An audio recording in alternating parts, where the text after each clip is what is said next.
Assalamualaikum dan salam sejahtera utama TVS malam ini bersama saya Luqman Muhammad. Dan saya Balisa Sari. Antara tumpuan utama TVS malam ini adalah kunjungan Perdana Menteri Malaysia ke Jakarta. Perdana Menteri Tan Sri Muhyiddin Yassin mahu hubungan kerjasama Kuala Lumpur Jakarta dipertingkatkan lagi ke peringkat yang strategik dan komprehensif. Dan beliau yakin sebenarnya peningkatan hubungan dua hala itu akan membolehkan lagi kedua-dua negara mengoptimumkan kerjasama yang sudah terjalin sekian lama, terutamanya dalam bidang ekonomi, perdagangan dan juga pelaburan. Hasil daripada perbincangan kami yang saya kira cukup bermanfaat pada hari ini, saya berpendapat sudah sampai masanya bagi hubungan kerjasama Malaysia dan Indonesia dipertingkatkan lagi ke peringkat yang strategik. Sehubungan itu kami telah memberi mandat kepada kedua-dua Menteri Luar untuk mengenal pasti bidang-bidang strategik yang boleh diberikan keutamaan. Muhyiddin yang dalam rangka lawatan rasmi ke Indonesia turut berpuas hati terhadap hubungan dua hala yang bertambah kukuh di setiap peringkat. Usaha juga akan dipergiatkan untuk merangsang semula perdagangan dan pelaburan antara kedua-dua negara dalam tempoh pandemik COVID-19. Perbincangan awal telah pun dimulakan di peringkat kerja dan saya juga berharap kedua-dua pihak akan dapat menggiatkan lagi rundingan bagi memperincikan Standard Operating Procedure SOP untuk pelaksanaan Reciprocal Green Lane Scheme tersebut ini. Sementara itu, berhubung kempen anti minyak sawit yang dijalankan terutamanya di Eropah, Australia dan juga Oceania, Muhyiddin berkata Indonesia dan Malaysia akan terus bekerjasama dalam berhadapan dengan isu diskriminasi berkenaan. Dan inilah bagi memastikan kita dapat melindungi industri sawit terutamanya bagi menyelamatkan berjuta-juta perkebun kecil yang bergantung hidup sepenuhnya pada industri sawit di Malaysia dan juga di Indonesia. Menyentuh mengenai isu Myanmar, Muhyiddin berkata Kuala Lumpur dan Jakarta memandang serius keadaan politik semasa di negara itu yang merupakan satu langkah ke belakang dalam proses demokrasi di negara tersebut. Adalah dikhawatiri pergolakan politik di Myanmar boleh menjejaskan keamanan dan kestabilan di rantau ini. Sehubungan itu saya sangat bersetuju dengan cadangan supaya kedua-dua Menteri Luar diberikan mandat untuk mencari kesepakatan supaya satu mesyuarat khas ASEAN diadakan bagi membincangkan perkara ini dan lebih mendalam lagi. Selepas memeterai perjanjian penyelesaian komersial dengan Petronas pada Disember tahun lepas, kerajaan negeri kini memberikan fokus kepada usaha melaksanakan perkara-perkara yang telah dipersetujui dalam perjanjian tersebut. Menurut Menteri Muda di Pejabat Ketua Menteri Undang-Undang Hubungan Kerajaan Negeri, Persekutuan dan Pemantauan Projek, Datuk Sharifah Hasidah Said Aman Ghazali, usaha melaksanakan perkara yang telah dipersetujui tetap diteruskan walaupun sedikit terhalang akibat pandemik COVID-19. Antara perkara yang telah dipersetujui termasuk membenarkan Petroleum Sarawak Berhad Petros mengurus, mengawal dan menjalankan semua operasi petroleum berkaitan penerokaan, eksploitasi mendapatkan perolehan petroleum di daratan Sarawak.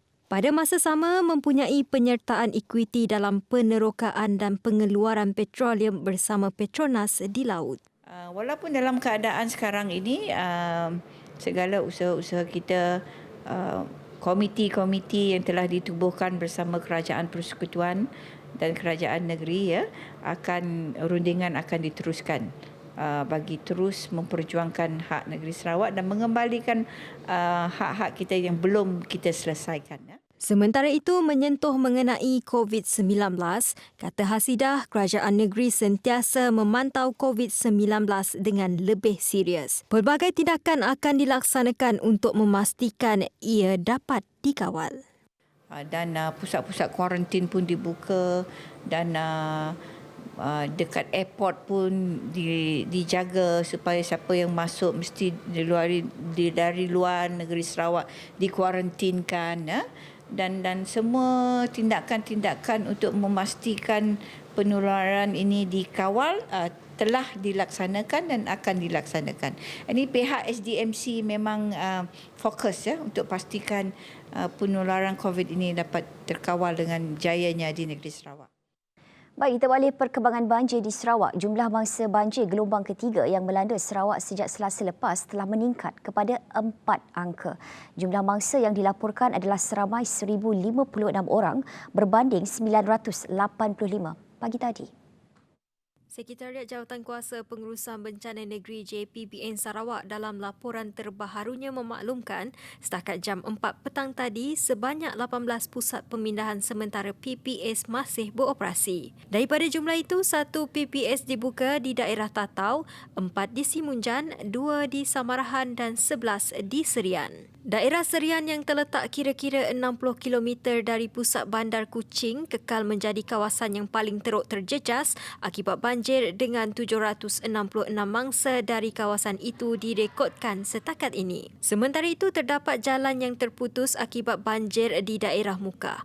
Ia membabitkan jalan utama Bukit Engkerbai sehingga jalan ke Lubuk Bemban di mana jarak terputus adalah dalam jarak 1.5 km. Jalan tersebut tidak dapat dilalui oleh kenderaan ringan. Namun tiada pusat pemindahan sementara PPS dibuka kerana keadaan dikatakan masih selamat. Sementara itu, hasil tinjauan kru TVS di Kampung Hilir Serian mendapati kadar air mula menunjukkan penurunan, namun arus kekal deras. Apa yang diharapkan penduduk, situasi akan kembali terkawal. Kita harap keadaan air itu semakin menurunlah. Mungkin tanggap pun dari dibandingkan dengan paras air malam tadi itu memang ada turun lah. Jadi saya berharap hujan saya lagi lah datang dari biasanya hujan lebat dari kawasan hulu yang menyebabkan air naik dan bertembung dengan pasang besar lah di kawasan laut. Kita sekarang berada di Kampung Hilir Serian di mana dalam laporan sebelumnya mendapati bahawa jalan perhubungan di sini terputus. Pada setakat sekarang kita dapat lihat bahawa paras air sudah surut namun arus air semakin deras. Mangsa-mangsa banjir di sini sudah ditempatkan di 3 PPS iaitu di PPS Rancan Dewan Masyarakat Serian dan PPS Kampung Selapi. Sekian sahaja laporan daripada saya, Cheryl Shaminato dengan juru kamera Faitullah Morni untuk TVS Serian. Meskipun amaran cuaca buruk tahap jingga di Kuching, Serian dan juga Samarahan dijangka tamat hari ini, namun masyarakat tetap diingatkan terus kekal berwaspada. Kata Pengarah Jabatan Meteorologi Malaysia, Met Malaysia Sarawak, Ambun Dindang, fenomena ini dijangka berterusan sehingga selepas sambutan Tahun Baharu Cina akibat monsun Timur Laut yang membawa taburan hujan yang tinggi serta air pasang besar. Di negeri Sarawak ini biasanya kesan monsun akan berlaku pada bulan Januari dan bulan Februari. Dan monsun ini kita jangka sehingga bulan Mac, bulan hadapan, menerima turunan hujan yang banyak pada 4 hari bulan lepas dan menyebabkan beberapa kawasan di bahagian Serian mengalami banjir apabila air hujan itu turun dengan banyak dan melimpah tebingan sungai dan juga kawasan-kawasan berkedudukan rendah. Dan ini telah menyebabkan beberapa kawasan di Serian mengalami banjir lah. Menyentuh mengenai banjir Serian, kata Ambun, pada kali ini banjir di Serian tidak berlaku serentak dengan fenomena air pasang. Namun kesannya akan menjadi lebih serius sekiranya ia berlaku serentak dengan air pasang. Okay, jadi pesanan saya, jika anda dipinta untuk berpindah kawasan-kawasan yang banjir tadi, silalah patuhi arahan daripada pihak berkuasa dan berpindahlah mengikut arahan yang diberikan oleh mereka dan bawalah dokumen-dokumen yang penting. Maklumat cuaca serta info lain seperti amaran hujan lebat, ribut petir dan juga gempa bumi boleh didapati daripada aplikasi My Cuaca yang dikemas kini sepanjang masa. Amaran cuaca sudah dikeluarkan oleh Met Malaysia berkuat kuasa sehingga 5 Februari ini. Jadi kepada semua rakyat ataupun penduduk yang mengalami banjir di kawasan mereka, dengar arahan daripada pihak berkuasa sekiranya diarahkan berpindah dan sentiasa berjaga-jaga. Itu sahaja laporan daripada kami. Saya Kazari Afindi dan juru kamera Nasrullah. Laporan untuk TVS. Baik, di pula perkembangan COVID-19 di Sarawak. Sarawak mencatatkan angka kematian harian tertinggi iaitu 4 kes melibatkan jangkitan COVID-19. Ini menjadikan jumlah keseluruhan kematian meningkat kepada 48 kes. Menurut Jawatankuasa Pengurusan Bencana Negeri JPBN Sarawak, keempat-empat kes merupakan lelaki tempatan berusia antara 60 hingga 95 tahun dan meninggal di Hospital Sibu. Sejumlah 178 kes baru COVID-19 dikesan di seluruh Sarawak dengan 67 kes di Sibu, Bintulu 24, Dalat 23, Kanawit 21, Kapit 10, Miri 6, Song 5 dan Samarahan 5. Manakala Kuching 3, Matu 3, Selangau 3, Sebauh 2, Beluru 2, Sarikes 1, Bau 1, Subis 1, Julau 1 dan Lawas 1. Ini menjadikan jumlah keseluruhan kes positif COVID-19 di Sarawak meningkat kepada 5,272 kes.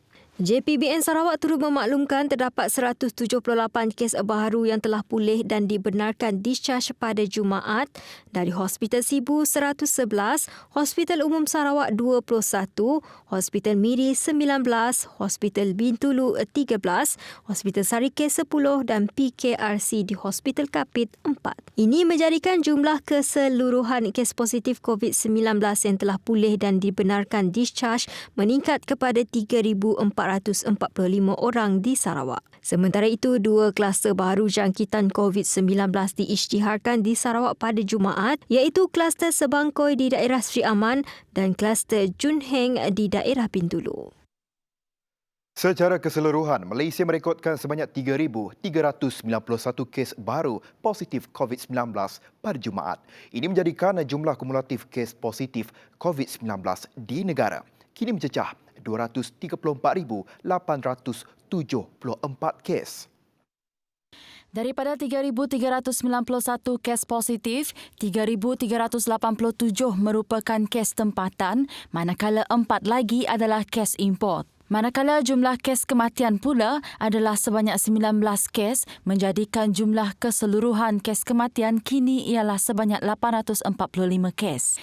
Jumlah kes aktif COVID-19 pula adalah sebanyak 48,751 kes dengan 310 menerima rawatan di unit rawatan rapi ICU dan 134 menerima bantuan alat pernafasan. Sebanyak 3,392 kes sembuh dicatat, menjadikan jumlah kumulatif kes sembuh ialah sebanyak 185,278 kes. Lagi berita tempatan, Pusat Jagaan Warga Emas Orang Kurang Upaya OKU dan kanak-kanak yang mendaftar dengan Jabatan Kebajikan Masyarakat Sarawak JKMS didapati mematuhi prosedur operasi standard SOP bagi pencegahan COVID-19. Menurut Menteri Kebajikan Kesejahteraan Komuniti Wanita, Keluarga dan Pembangunan Kanak-kanak Sarawak, Datuk Seri Fatimah Abdullah, perkara itu didapati susulan tinjauan 32 daripada 44 pusat jagaan yang berdaftar dengan JKMS baru-baru ini. Fatimah berkata golongan OKU kanak-kanak dan terutamanya warga emas merupakan kumpulan berisiko tinggi untuk mendapat komplikasi jangkitan COVID-19 kerana faktor umur mereka. Golongan warga emas didapati agak terjejas dengan wabak COVID-19 di mana terdapat banyak kes jangkitan dan kematian berkaitan COVID-19 dalam kalangan kumpulan umur 60 tahun ke atas. Sementara itu, Fatimah dalam tinjauannya di Pusat Jagaan Warga Emas Trinity Elder Care Centre mendapati pematuhan SOP adalah tinggi. Bertujuan memudahkan urusan para pelajar menjalani pengajaran dan pembelajaran di rumah PDPR, sebanyak 305 unit tablet telah diserahkan kepada 3 buah sekolah di kawasan Dun Layar untuk kegunaan murid tingkatan 5 yang bakal menduduki peperiksaan SPM tahun 2021. Menurut Ahli Dewan Undangan Negeri Layar Gerald Rentap Jabu, sumbangan itu bertujuan memastikan semua pelajar berupaya menikmati kemudahan pembelajaran berasaskan teknologi. Ketiga-tiga sekolah berkenaan adalah SMK Datuk Patinggi Kedit, SMK Ulu Layar dan SMK St. Augustine. Dengan adanya kemudahan ini, kata Gerald, ia sedikit sebanyak dapat mengurangkan beban kewangan ibu bapa pada masa sama melonjakkan prestasi akademik murid-murid di kawasannya. Sebanyak 16 jenis barangan disenaraikan sempena pelaksanaan skim harga maksimum musim perayaan Tahun Baru Cina 2021 berkuat kuasa dari 8 hingga 16 Februari ini. Menurut Menteri Perdagangan Dalam Negeri dan Hal Ehwal Pengguna, Datuk Seri Alexander Nantalinggi, kategori barangan harga terkawal terdiri daripada ayam, telur ayam, sayuran dan hasil laut. Walaupun perayaan Tahun Baru Cina tahun ini disambut secara sederhana mengikut prosedur operasi standard, kata Nanta permintaan terhadap barangan semasa perayaan tetap ada dan dijangka meningkat. Harga maksimum pengeluar, borong dan runcit yang ditentukan adalah bersesuaian dengan tren harga semasa dan semasa menjelangnya hari perayaan. Pelaksanaan skim itu tertakluk kepada peruntukan Akta Kawalan Harga dan Anti Pencatutan 2011 melalui Peraturan-Peraturan Kawalan Harga dan Anti Pencatutan Mekanisme untuk Menentukan Keuntungan Tinggi yang Tidak Munasabah 2018. Polis Sarawak berjaya mematahkan aktiviti perjudian haram ala kasino dalam serbuan di sebuah rumah di Stutong Baru, Kuching. 7 lelaki ditahan serta seorang wanita berumur antara 22 dan 48 tahun. Mereka menggunakan premis inap desa sebagai tempat menjalankan perjudian poker dan bergerak dari satu inap desa ke inap desa yang lain untuk mengelak kegiatan mereka daripada dikesan polis. Hasil sikan dapati kesemua sahaja menggunakan premis 2 tingkat iaitu homestay awam sebagai lokasi menjalankan kegiatan perjudian poker yang dipercayai bermula beroperasi pada awal bulan Februari lepas. Modus operandi yang digunakan oleh kumpulan ini adalah berpindah dari satu lokasi ke satu lokasi yang lain bagi mengelakkan dikesan oleh pihak polis. Dalam serbuan berasingan menerusi Ops Limau, polis turut menahan 3 lelaki tempatan yang disyaki bermain judi blackjack di sebuah bistro di Jalan Setiaraja, Kuching. Sejumlah wang tunai bernilai RM3,600 telah dirampas selain 273 keping chip judi termasuk daun terup serta beberapa peralatan yang digunakan untuk aktiviti perjudian. Kesemua suspek direman bermula 5 Februari untuk siasatan lanjut di bawah Seksyen 6-1 Akta Rumah Judi Terbuka 1953. Tegas ID, Ops Limau akan diteruskan di negeri ini terutama ketika musim perayaan Tahun Baru Cina.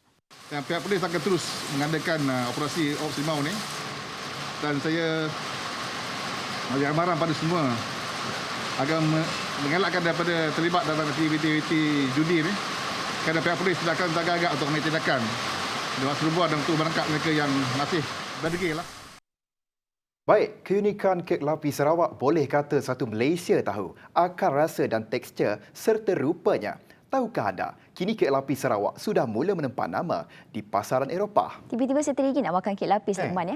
Jadi permintaannya sebenarnya semakin popular lebih-lebih lagi dalam kalangan masyarakat di Kota London. Ikuti kisah JS Layer Cakes UK, wartawan TVS Audley Catherine ada laporannya. Mula beroperasi di Hartfield, England pada Mei 2020, wanita berbangsa Kelabit dari Long Seridan Baram, Sarawak, Monica Liwan, menyedari potensi kek lapis Sarawak yang mampu mendapat tempat di pasaran luar. Kesulitan untuk beroperasi pada peringkat awal memang tidak dapat dinafikan. Namun kini permintaan kek lapis Sarawak buatan air tangan Monica semakin meningkat.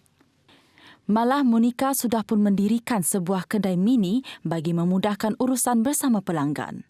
Apa yang saya tahu, sambung lagi lockdown sini, tempahan lagi banyak. Ya, bos, sekarang kita buat part time saja dulu. Tunggu masa yang sesuai. Nanti kita kena sekarang buat di rumah saja. Kalau saya pindah ke outlet, sana lebih kuat dia secara sepenuh masa lah. Sebuku kek lapis dijual pada harga £15 dan permintaan terhadap kek lapis Monica boleh mencecah lebih 100 buku sebulan. Bahan-bahan untuk membuat kek pula katanya mudah didapati. Namun ia perlu dikaji terlebih dahulu bagi memastikan kesesuaian serta keselamatan bahan yang digunakan. Untuk memberi pengalaman berbeza kepada pelanggannya, kek lapis Monica dijual dengan pelbagai variasi serta rasa. Apa yang saya dapati, mereka begitu tertarik melihat terutamanya warna dan juga cara masakan. Dia kena mereka biasanya tanya proses pembuatan sesuatu produk tu kerana mereka mau lebih teliti kan dengan ingredients dia. I love this layer cake. There are so many delicious flavours and it looks so neat and beautiful. I've never tried anything like it before. Something that's not too sweet and it's moist and something different you haven't tried before.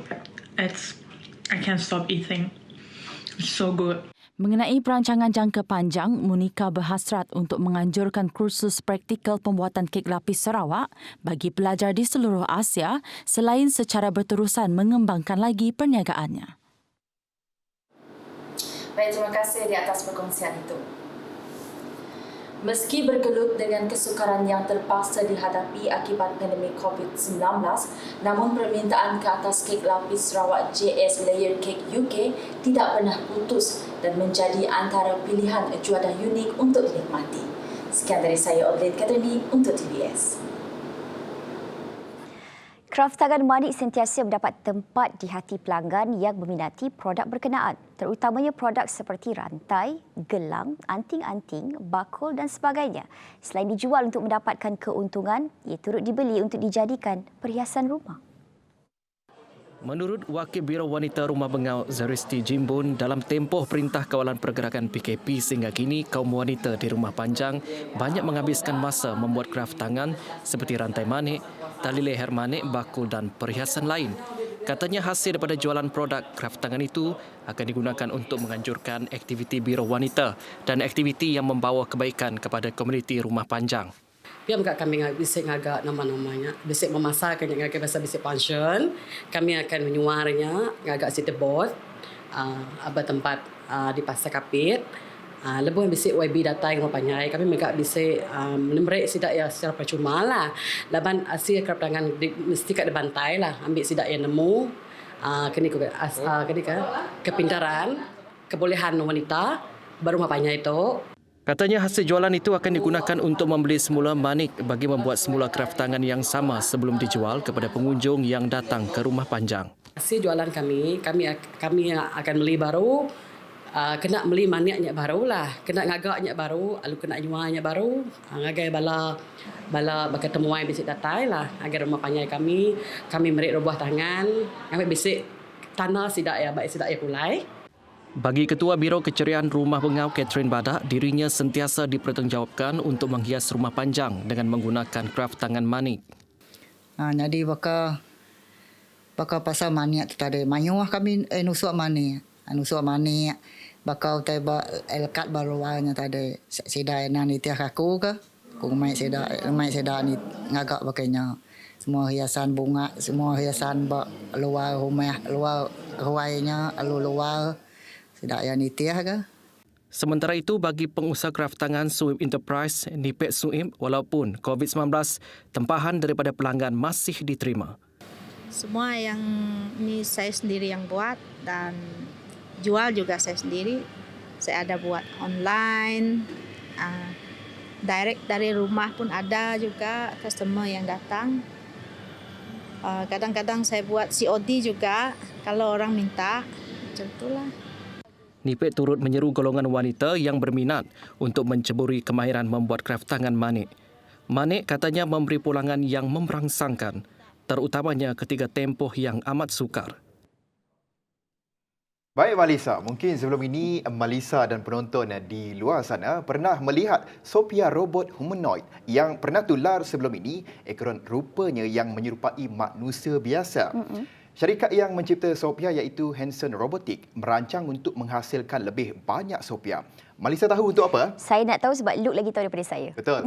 Ia untuk menemani mereka yang dikatakan kesepian. Luke sunyi? Saya tak sunyi. Maklumlah tak kala dunia masih dibelenggu COVID-19. Jadi bingkisan video Sophia akan mengakhiri berita pada malam ini. Saya Luqman Muhammad. Dan saya Malisa Sari. Teruskan kesetiaan anda bersama Astro 122.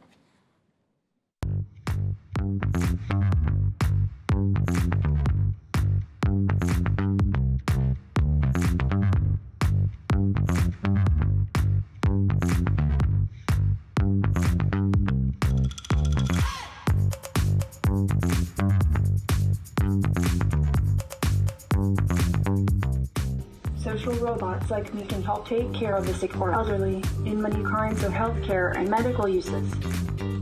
I can help communicate give therapy, and provide social stimulation, even in difficult situations.